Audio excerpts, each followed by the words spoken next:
नमस्कार, मैं Bhupendra Kumar, TGT medical, राजकीय वरिष्ठ माध्यमिक पाठशाला ग्वालपुर 10वीं क्लास के पहले chapter chemical reactions and equation को लेकर हाजिर हूँ। तो आज हम बात करेंगे जो हमारे 10th क्लास का जो पहला चैप्टर है केमिकल रिएक्शंस एंड इक्वेशन। तो ज़्यादा समय न लेते हुए हम शुरू करते हैं। सबसे पहले हम बात करेंगे केमिकल रिएक्शंस की। तो क्या होती हैं केमिकल रिएक्शन? देखिए, chemical reaction is a process that leads to the formation of transformation of one set of chemical substances to another। तो क्या होती है केमिकल रिएक्शन? यानी कि केमिकल रिएक्शन एक ऐसी प्रोसेस है, एक ऐसी प्रक्रिया है जिसमें क्या होगा, केमिकल सब्सटेंसेस जो हैं, एक सेट ऑफ जो केमिकल सब्सटेंस हो कि दूसरे सेट में कन्वर्ट होगा। यानी बोलने का मतलब क्या है कि केमिकल सब्सटेंस जो होंगे वो क्या होंगे, वो चेंज होंगे, उनमें परिवर्तन आएगा, मतलब ट्रांसफॉर्म हो जाएंगे। वो एक पर्टिकुलर मतलब प्रॉपर्टी से जो है उनमें थोड़ा सा बदलाव आ जाएगा और हम कहेंगे कि एक केमिकल रिएक्शन हुई है। तो अगर हम ज़्यादा थोड़ा सा इसको और ध्यान से देखें तो chemical reaction involves breaking of old bonds and formation of new bonds in the substances.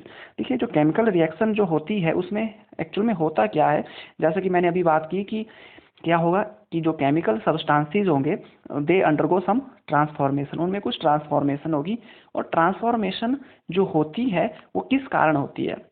वो होती है जब उनके जो पुराने बॉन्ड जो होते हैं वो टूटते हैं, और पुराने बॉन्ड टूटने की वजह से जो नए बॉन्ड जो बन जाते हैं तो उसकी वजह से क्या होता है, उनमें कुछ चेंजेस आ जाते हैं। और जब उनमें चेंजेस आ जाते हैं तो हम कहते हैं कि एक रिएक्शन हुई है। और एक रिएक्शन जब किसी केमिकल सब्सटेंस में होती है तो हम कहते हैं कि एक केमिकल रिएक्शन हुई है। और जो केमिकल रिएक्शन जो होती है उसमें होता क्या है, तो a chemical reaction involves changes, कुछ चेंज आएंगे उसमें, involve changes in which new substances with new properties are formed. यानी कि केमिकल रिएक्शन जो है एक रासायनिक अभिक्रिया जो है उसमें कुछ परिवर्तन आएंगे, और उन परिवर्तनों में क्या होगा, नए पदार्थ बनेंगे, नए सब्सटेंस बनेंगे, और वो भी ऐसे सब्सटेंस जिनकी प्रॉपर्टी जो है, जिनके गुण जो है वो भी क्या होंगे, नए होंगे। जैसे कि हमने कुछ एग्जाम्पल यहाँ पे कंसीडर किए हुए हैं, अगर आपको ध्यान होगा, conversion of milk into curd, यानी कि दूध का दही में परिवर्तित हो जाना। देखिए, जो दूध जो होता है, आपको अगर आपने दूध का जो स्वाद अगर लिया है उसमें शुगर जो है ऐड किए बिना, तो भी हल्का हल्का मीठा स्वाद उसका रहता है। जो दूध है उसमें एक शुगर पाई जाती है जिसको हम कहते हैं लैक्टोज। लैक्टोज नाम की शुगर जो है दूध में पाई जाती है, जिसकी वजह से उसका जो टेस्ट जो होता है वो हल्का मीठा होता है। ठीक है, मगर जब ये जो लैक्टोज शुगर जो है ये कन्वर्ट हो जाती है, यानी कि मैं कहूँ कि जब मिल्क जो है वो कर्ड में यानी कि दही में जब कन्वर्ट हो जाता है, तो जो दूध है, सभी को पता है कि अगर दूध जो है दही में परिवर्तित हो जाता है, कन्वर्ट हो जाता है, तो उसका जो स्वाद है वो कैसा हो जाता है, खट्टा स्वाद हो जाता है। तो सॉर हो जाता है, टेस्ट में वो खट्टा हो जाता है। और दूध जो है वो दही में परिवर्तित हो जाता है। एक बैक्टीरिया है जिसका नाम है लैक्टोबैसिलस। तो लैक्टोबैसिलस नाम बैक्टीरिया जो है वो क्या करता है, दूध को दही में परिवर्तित कर देता है। ठीक है, तो दूध का दही में परिवर्तित होना भी क्या है, एक एग्जाम्पल है केमिकल रिएक्शन का। क्यों? क्योंकि जो दूध है अगर उसके टेस्ट की बात करें तो वो पहले मीठा टेस्ट था उसका, मगर अब दही का टेस्ट जो है वो कैसा हो गया है, खट्टा टेस्ट हो गया है। ठीक है, तो यानी कि दूध का दही में कन्वर्ट होना भी क्या है, एक केमिकल रिएक्शन है, एक केमिकल चेंज है। उसी तरह से rusting of iron, rusting of iron means लोहे को जंग लगना। आपने जब दुकान से कभी लोहा खरीदा होगा तो जब ताज़ा लोहा लेके आते हैं तो उसमें एक चमक होती है, एक शाइन उसमें होती है, मगर कुछ दिन घर में रखने के बाद आप देखेंगे कि जो लोहा है उसकी जो ऊपरी परत होती है उसमें रेडिश ब्राउन कलर की एक लेयर चढ़ जाती है। ठीक है, उसी लेयर को हम क्या कहते हैं, असल में रस्ट कहते हैं, यानी कि जंग जो है उसको हम कहते हैं। तो rusting of iron is also a chemical change because when iron particles comes in contact with air and moisture they get converted into oxides of iron, which is known as rusting of iron. So that is why rusting of iron is also a chemical change. Similarly, I have considered a reaction here. You can look at here, hydrogen plus oxygen and it will form water. So hydrogen, as you know, hydrogen is a gas, oxygen is also a gas. Hydrogen is a combustible gas and oxygen is a gas which support combustion. But water जो यहाँ पे बना हुआ है, आप सभी जानते हैं कि water is used to exhaust fire, आग बुझाने के लिए जो है वाटर का जो है आमतौर पर हम इस्तेमाल कर लेते हैं। ठीक है, तो वाटर जो है यहाँ पे एक ऐसा सब्सटेंस है जिसकी प्रॉपर्टी क्या है, बिल्कुल अलग है हाइड्रोजन और ऑक्सीजन से। So that is why we can say that in a chemical reaction new properties of substance जो है वो बनते हैं, और जो केमिकल रिएक्शन है उसमें पुराने बॉन्ड जो है वो टूट के नए बॉन्ड जो है तैयार होते हैं, जिसकी वजह से क्या होता है, जो हमारे पास जो सब्सटेंस जो नए बने हैं उनकी प्रॉपर्टी भी क्या होती है, पहले वाले सब्सटेंस से डिफरेंट होती है। ठीक है, और अगर हम बात करें कि हमें कैसे पता चलेगा कि एक केमिकल रिएक्शन हुई है, तो how we can determine a chemical reaction takes place. तो following are some observation which determine, through these observations we can determine that what happened in a chemical reaction. So first of all there is a change in state. अगर हम बात करें chemical reaction जब होती है तो क्या होता है, जो स्टेट है उसमें परिवर्तन आ जाता है, change in state. Change in state means जब हमने कोई केमिकल रिएक्शन अगर हम बात करें तो उसमें जो हमने सब्सटेंसेस लिए हैं, जैसे यहाँ पे अगर बात करें इसी रिएक्शन को देखें तो हम अगर बात करें तो हाइड्रोजन मैंने जो है गैसियस स्टेट में लिया हुआ है। सिमिलरली ऑक्सीजन भी यहाँ पे किस स्टेट में है, गैसियस स्टेट। मैंने लिखा नहीं है इनकी स्टेट, आगे चल के हम इनके बारे में और ज़्यादा डिटेल में लिखेंगे तो आपको ज़्यादा क्लियरली पता लगेगा। मगर फिलहाल हाइड्रोजन गैस है तो मैंने सीधे बोल दिया कि गैसियस स्टेट में लिया है, ऑक्सीजन गैस है तो गैसियस स्टेट में लिया है। बट यहाँ पे जो वाटर जो हमारे पास बना है ये लिक्विड फॉर्म में बनता है, तो that means there is a change in state. Before reaction there is gaseous state of reactant, but after reaction the new substance which is formed is in liquid state. So that is why we can say that in a chemical reaction the new substance is formed, it may have different state from the substances through which it is formed. So that is why in a chemical reaction there is a change in state. Okay, and second is change in color. Colour change जो है, रंग में भी change आता है, परिवर्तन आता है। इसके लिए हम एक एग्जांपल कंसीडर अगर करें तो हम क्या करते हैं, एक टेस्ट ट्यूब कंसीडर करते हैं, एक परखनली जिसको हम कहते हैं टेस्ट ट्यूब। मैंने यहाँ पे किया एक टेस्ट ट्यूब ली है। अब क्या करूँगा, इस टेस्ट ट्यूब में मैं क्या करता हूँ, यहाँ तक जो है मैं एक सॉल्यूशन बनाता हूँ, और जो सॉल्यूशन मैं यहाँ पे बनाता हूँ वो बनाता हूँ कॉपर सल्फेट का, CuSO4। CuSO4 जो है ये है कॉपर सल्फेट, और कॉपर सल्फेट का सॉल्यूशन जब हम पानी में बनाते हैं तो इस जो सॉल्यूशन का कलर जो होता है वो होता है ब्लू कलर, नीले रंग का सॉल्यूशन जो है यहाँ पे हमारे पास तैयार होता है। जब इसमें मैं कुछ लोहे की चीज़, या मैं कहूँ कि आयरन नेल मीन्स लोहे की कील जब मैं इसके अंदर डालता हूँ, ठीक है, थ्रेड से बांध कर जब मैं इसके अंदर डालता हूँ आयरन नेल, तो आफ्टर 15 to 20 मिनट्स जब मैं इसको चेक करता हूँ तो क्या देखता हूँ कि जो कॉपर सल्फेट का जो ब्लू कलर है वो धीरे धीरे क्या हो जाता है, फेड होना शुरू हो जाता है। Means from blue to light blue, मतलब कलर जो है चेंज होना शुरू हो जाता है। और सिमिलरली जो आयरन की जो नेल है उसके ऊपर भी ब्राउन कलर की लेयर जो है, ब्राउन कलर की लेयर जो है वो चढ़ना शुरू हो जाती है। तो that means during a chemical reaction there also occurs change in colour. जो कलर है सब्सटेंसेस का उनमें भी क्या आ जाता है, चेंज आ जाता है। अगर ऐसी बात होती है क्या कि अगर किसी सब्सटेंस के कलर में चेंज आता है तो we can said that there occurs a chemical reaction. Next is change in temperature. जब केमिकल रिएक्शन होती है तो टेम्परेचर में भी परिवर्तन आता है, टेम्परेचर भी चेंज होता है। आगे चल के आप पढ़ेंगे, कुछ रिएक्शंस हम कंसीडर करेंगे, exothermic and endothermic chemical reactions. In case of exothermic and endothermic chemical reaction there is absorption और evolution of heat, means there occur some change in temperature. So during a chemical reaction, there also occur a change in temperature. In the next session, we will discuss about these chemical reaction in detail. Next is evolution of gas. During a chemical reaction, there may evolution of some gases. I am considering an example for this. Let's have a test tube. In test tube, I am taking zinc granules.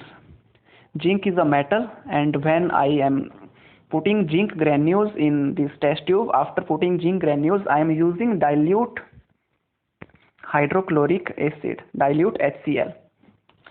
तो dilute HCl क्या करता हूँ मैं इस test tube के अंदर जब डालता हूँ तो there occurs a chemical reactions, fast chemical reactions, and it will leads to the evolution of a gas, and the gas is hydrogen. So we can say during a chemical reaction there is evolution of gas. वहाँ पे gas जो है उसका उत्सर्जन होता है. तो यहाँ पे जो मैंने एक केमिकल रिएक्शन लिया, इसमें मैंने क्या किया, जो जिंक है इसकी अभिक्रिया, इसकी रिएक्शन करवाई है मैंने डाइल्यूट हाइड्रोक्लोरिक एसिड के साथ. जब जिंक जो है डाइल्यूट हाइड्रोक्लोरिक एसिड के साथ अभिक्रिया करेगा, मतलब रिएक्ट करेगा, तो वहाँ पे एक गैस बनेगी जिसका नाम है हाइड्रोजन गैस. तो from this observation we can be assured that during a chemical there occurs a chemical reaction. So next is chemical equation. As you know that in a chemical reaction there involves breaking of old bond and formation of new bonds, and in a chemical reaction there is formation of new substances with new properties. Okay, now I am going to discuss about chemical equation. तो अब chemical equation क्या होती है, देखिए किसी भी chemical reaction को हमने रिप्रेजेंट अगर करना है तो जिस फॉर्म में हम उसको रिप्रेजेंट करेंगे उसी फॉर्म को हम क्या कहते हैं, केमिकल इक्वेशन कहते हैं. तो what is chemical equation? Chemical equation is a brief representation of chemical reaction in terms of symbol and formulae. FORMULAE, formulae of substances involved in it is known as chemical equation. So what is the chemical equation? Chemical equation is just a brief representation of chemical reaction, but we represent a chemical reaction in terms of symbol and formulae of the substances which involved in that chemical reaction. So next is how we can write a chemical equation. Means we have a chemical reaction and we write it in the form of equation which is known as, we write it in a form of equation which is chemical equation. So now how we can write this chemical equation? So we have a word equation. To write a chemical equation we use word equation. So what is word equation? Now let's consider an example of a reaction that I am using the following reaction. Let's have a look at this reaction. Magnesium plus oxygen giving magnesium oxide. What is this? Actually we have magnesium. Magnesium is a metal. When it react with oxygen, or I can explain it as, we have magnesium. Here is a magnesium metal and we use it as magnesium ribbon. And when we burn this magnesium ribbon in the presence of oxygen or air, there is formation of magnesium oxide. In a statement we can say that when magnesium ribbon burns in the presence of air, it will form magnesium oxide. That is a statement. But when I write this statement in a form of equation, I use word equation for that purpose, and the word equation is magnesium plus oxygen. Plus means I am adding this oxygen or air with magnesium plus oxygen, and I am using here an arrow. Arrow represent the substance which is going to form is magnesium oxide. So magnesium plus oxygen giving magnesium oxide. Similarly, hydrogen plus chlorine giving hydrogen chloride. It is a simple brief representation of a chemical equation. Okay. Now in the second equation यहाँ पे मैंने लिखा है reactant और यहाँ पे लिखा है मैंने product. So what are reactants and products? Let's have a look at this. Reactant, the substances that undergo chemical change in a chemical reaction are known as reactant. देखिए रिएक्टेंट क्या होते हैं? रिएक्टेंट ऐसे सब्सटेंस है जो क्या होगा, उनको क्या होगा, वो केमिकल रिएक्शन में कुछ केमिकल चेंज जिनमें होगा उनको क्या कहेंगे हम? रिएक्टेंट. और रिएक्टेंट जो है उनको हम लेफ्ट हैंड साइड लिखते हैं. यानी कि देखो यहाँ पे जो रिएक्टेंट है ये है लेफ्ट साइड. ठीक है, ये क्या है? एरो से पीछे की तरफ जो हमारी साइड है ये कौन सी है? लेफ्ट साइड है. तो रिएक्टेंट क्या होता है इसको एक बार दोबारा से जानिए. रिएक्टेंट जो है वो ऐसे सब्सटेंस है जिनमें क्या होगा? जिनमें होगा केमिकल चेंज. तो किसी केमिकल रिएक्शन में जिन सब्सटेंसेस में केमिकल चेंज होगा उनको क्या कहेंगे हम? रिएक्टेंट कहेंगे. और इनको हम लेफ्ट हैंड साइड की तरफ लिखते हैं. Next is product. देखिए प्रोडक्ट क्या है? प्रोडक्ट जो है यहाँ पे नए सब्सटेंसेस हैं जो बने हुए हैं. The new substances formed in a chemical reaction are known as product. यानी कि ऐसे सब्सटेंसेस जो किसी केमिकल रिएक्शन में बने हैं, पहले से नहीं है, रिएक्शन होने के बाद जो नए सब्सटेंसेस बने हैं उनको क्या कहेंगे हम? प्रोडक्ट कहेंगे. और प्रोडक्ट को लिखा जाता है राइट हैंड साइड की तरफ. तो मैं सीधे तौर पर अगर कहूँ तो रिएक्टेंट और प्रोडक्ट को सेपरेट किया जाता है एरो के द्वारा. ठीक है, जो एरो का हेड है वो रहता है प्रोडक्ट की तरफ, ये जो एरो का हेड है ये रहता है प्रोडक्ट की तरफ, और एरो की जो टेल है ये किसकी तरफ रहती है? रिएक्टेंट की तरफ रहती है. सो that is reactant and product. ठीक है, अब देखिए वर्ड इक्वेशन जो मैंने यहाँ पे यूज किया है उसमें लिखा है magnesium plus oxygen giving magnesium oxide, hydrogen plus chlorine giving hydrogen chloride. मगर अगर हम चाहें तो इसको और ज़्यादा शॉर्ट करके भी लिख सकते हैं. तो word equation can also written in more simple and short way by using symbol और फॉर्मूले. देखिए यहाँ पे मैग्नीशियम प्लस ऑक्सीजन है, तो मैग्नीशियम का जो सिंबल है Mg मैंने वो लिखा हुआ है, आप यहाँ देख सकते हैं Mg लिखा हुआ है. ऑक्सीजन का जो सिंबल है मैंने O2 लिख दिया है, और मैग्नीशियम ऑक्साइड का जो फॉर्मूला है वो भी मैंने यहाँ पे MgO लिख दिया है. तो ये थोड़ा और ज़्यादा आसान भी हो गया और छोटा भी हो गया. उसी तरह से हाइड्रोजन है प्लस क्लोरीन है, तो हाइड्रोजन के लिए मैंने H2 लिख दिया, क्लोरीन के लिए Cl2 लिख दिया और बन गया हाइड्रोजन क्लोराइड. तो ये थोड़ा और ज़्यादा आसान हो गया हमारे लिए किसी केमिकल इक्वेशन को लिखना, किसी केमिकल इक्वेशन को रिप्रेजेंट करना. ठीक है, तो इसके बाद जो है अगर हम चाहें तो किसी केमिकल इक्वेशन को और ज़्यादा इंफॉर्मेटिव भी बना सकते हैं. A chemical equation can be made more informative by using physical state of substances involved and formed in it. यानी कि किसी केमिकल रिएक्शन में जो सब्सटेंसेस इन्वॉल्व हुए हैं और बने हैं उनकी जो फिजिकल स्टेट है, भौतिक अवस्था जो है, उसको दिखाकर हम क्या कर सकते हैं? किसी केमिकल इक्वेशन को और ज़्यादा इंफॉर्मेटिव बना सकते हैं. यानी कि यहाँ मैंने एग्जांपल लिया हुआ है Fe मतलब आयरन प्लस H2O और एरो के बाद Fe3O4 प्लस H2. ये 3 4 H2 के आगे 4 क्या लगाया है ये हमने बैलेंस किया इक्वेशन को, इसके बारे में अगली वीडियो में आप जानेंगे. मगर अगर आप यहाँ थोड़ा सा ध्यान से देखें तो क्या किया है यहाँ पे Fe जो है हमारे पास, Fe के साथ मैंने क्या लिखा है? S लिखा है. S मतलब सॉलिड, यानी कि यहाँ पे जो Fe यानी कि आयरन जो है वो सॉलिड स्टेट में, ठोस अवस्था में हमने लिया हुआ है. उस तरह से H2O के साथ मैंने ब्रैकेट में स्मॉल लेटर में लिखा है G का मतलब क्या है कि यहाँ पे जो वाटर है वो गैसियस स्टेट में है, स्टीम के रूप में मैंने यूज़ यहाँ पे किया हुआ है. उसके बाद जो है यहाँ पे Fe3O4 और यहाँ पे दोबारा ब्रैकेट में S लगाया, मतलब सॉलिड स्टेट में. यानी कि जो Fe3O4 यानी कि आयरन का जो ऑक्साइड यहाँ पे बना हुआ है ये सॉलिड यानी कि ठोस अवस्था में बना हुआ है.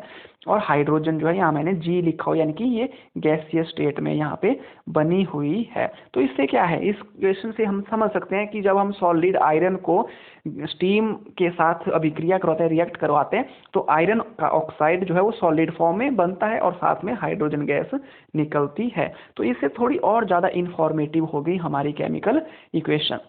सिमिलरली यहाँ पे भी हाइड्रोजन के साथ मैंने जी लगाया हुआ है, ऑक्सीजन के साथ जी, यानी कि हाइड्रोजन ऑक्सीजन क्या है, गैसियस फॉर्म में हमने लिए थे, और जब नया सब्सटेंस वाटर बना तो एल लिखा है, स्मॉल एल, यानी कि लिक्विड, तो वो लिक्विड स्टेट में बने हुए हैं। तो इस तरह से जो है हमारे पास जो है जो केमिकल इक्वेशन है वो ज़्यादा इंफॉर्मेटिव हो जाती है। ठीक है, और साथ ही साथ कई बार क्या होता है कि किसी केमिकल रिएक्शन को जो है अगर हम थोड़ा और ज़्यादा इंफॉर्मेटिव बनाना चाहें तो हम क्या कर सकते हैं कि वहाँ पे केमिकल रिएक्शन किन कंडीशंस में हुई है, यानी कि जब केमिकल रिएक्शन हुई तो टेम्परेचर कितना था, वहाँ पे प्रेशर कितना लगाया था, क्या हमने कैटलिस्ट का उपयोग किया था, इस तरह की बातों को क्या करते हैं हम, जो एरो यहाँ पे लगाया है मैंने, ये जो एरो है, इस एरो के ऊपर या नीचे की तरफ अबव और बिलो द एरो क्या कर सकते हैं हम, इनको लिख सकते हैं। जैसे यहाँ पे एक रिएक्शन आप देख रहे हैं, कार्बन मोनोऑक्साइड जी यानी कि गैसियस स्टेट में लिया है, प्लस हाइड्रोजन यानी कि गैसियस स्टेट में, एरो के ऊपर आप देख रहे हैं 340 ATM और P, यानी कि 340 एटमॉस्फेयर का प्रेशर जब हम लगाते हैं तो क्या होता है, कार्बन मोनोऑक्साइड और हाइड्रोजन अभिक्रिया करके रिएक्ट करके जो है जो नया सब्सटेंस है CH3OH जो है बना देती है, जो कि अल्कोहल होता है, मिथेनॉल इसको हम कहते हैं, आगे चलकर पढ़ेंगे आगे के चैप्टर्स में इनके बारे में भी आप।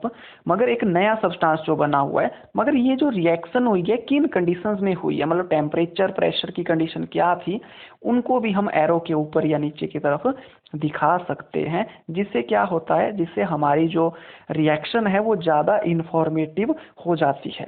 ठीक है, देखिए जो हमारे पास जो रिएक्शन है वहाँ पे जो है कई बार हमसे पूछ सकते हैं कि बताओ हमारी जो केमिकल रिएक्शन है, ये जो केमिकल रिएक्शन है इसमें रिएक्टेंट कौन है, प्रोडक्ट कौन है। तो लेफ्ट हैंड साइड जो हमारी है वहाँ पे क्या होंगे, रिएक्टेंट, रिएक्टेंट मीन्स अभिकारक, और राइट हैंड साइड जो है वहाँ पे क्या होंगे, प्रोडक्ट यानी कि उत्पाद। तो ये था हमारे पास केमिकल रिएक्शंस और केमिकल इक्वेशन का कंसेप्ट। ठीक है भाई, तो छोटा ब्रीफली मैं इसको एक बार बोल देता हूँ, केमिकल रिएक्शन क्या है। Chemical reaction is a process that leads to transformation of one set of chemical substance into another. Okay, in a chemical reaction there involve breaking of old bond and formation of new bond, and in a chemical reaction there involves changes in which new substances with new properties are formed. अब हमें कैसे पता चलेगा कि कैसे chemical reaction हुई है, तो in a chemical reaction there occur change in state, यानी कि गैसियस था तो लिक्विड हो सकता है, सॉलिड था तो गैसियस हो सकता है, there occur change in state of the reactant और प्रोडक्ट। और next is change in colour, जब केमिकल रिएक्शन होगी तो क्या होगा, जो रिएक्टेंट होंगे और जो प्रोडक्ट बनेंगे उनके कलर में चेंज हो सकता है जब कोई केमिकल रिएक्शन होती है। जरूरी नहीं कि हर रिएक्शन में कलर का चेंज आएगा, मगर कुछ रिएक्शंस ऐसी होती हैं जहाँ पे कलर चेंज होता है। उसी तरह से चेंज इन टेम्परेचर, कुछ रिएक्शंस ऐसी होती हैं उसमें टेम्परेचर चेंज होता है।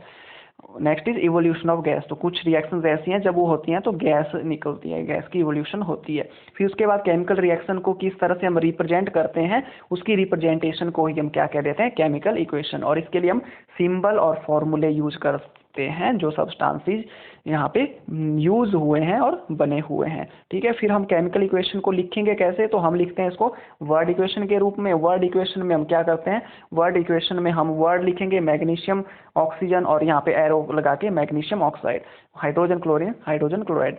तो लेफ्ट साइड को रिएक्टेंट होते हैं यानी कि अभिकारक होते हैं, राइट साइड को प्रोडक्ट यानी कि उत्पाद होते हैं। रिएक्टेंट क्या होते हैं, रिएक्टेंट ऐसे सब्सटेंस है जो जिनमें क्या होगा, केमिकल चेंज होगा और नए सब्सटेंस बनाएंगे, इनको क्या कहते हैं, रिएक्टेंट कहते हैं। प्रोडक्ट क्या होते हैं, प्रोडक्ट नए सब्सटेंसेस हैं जो केमिकल रिएक्शंस जो है रिएक्टेंट के बीच में होने के कारण बनते हैं, इनको राइट हैंड साइड को लिखते हैं। और वर्ड इक्वेशन को थोड़ा और आसान बनाने के लिए हम क्या करते हैं, जो वर्ड हैं जैसे मैग्नीशियम ऑक्सीजन है, इनकी जगह हम इनके फॉर्मूले और सिंबल जो है वो लिख देते हैं। ठीक है, इसके बाद और ज़्यादा इन्फॉर्मेटिव बनाना है अगर हमने रिएक्शन को, तो हम जो फिजिकल स्टेट है यानी कि रिएक्टेंट की फिजिकल स्टेट में उसको भी हम यहाँ पे शॉर्ट करके ब्रैकेट के अंदर लिख देते हैं। और कई बार जो है किस कंडीशन में रिएक्शन हुई है, यानी कि टेम्परेचर क्या था, प्रेशर क्या था, क्या कैटलिस्ट का यूज हुआ है, तो उन बातों को हम यहाँ पे एरो के ऊपर लिख देते हैं। उससे हमारी जो केमिकल इक्वेशन है वो ज़्यादा इंफॉर्मेटिव बन जाती है। सो that is all about this video, chemical reactions and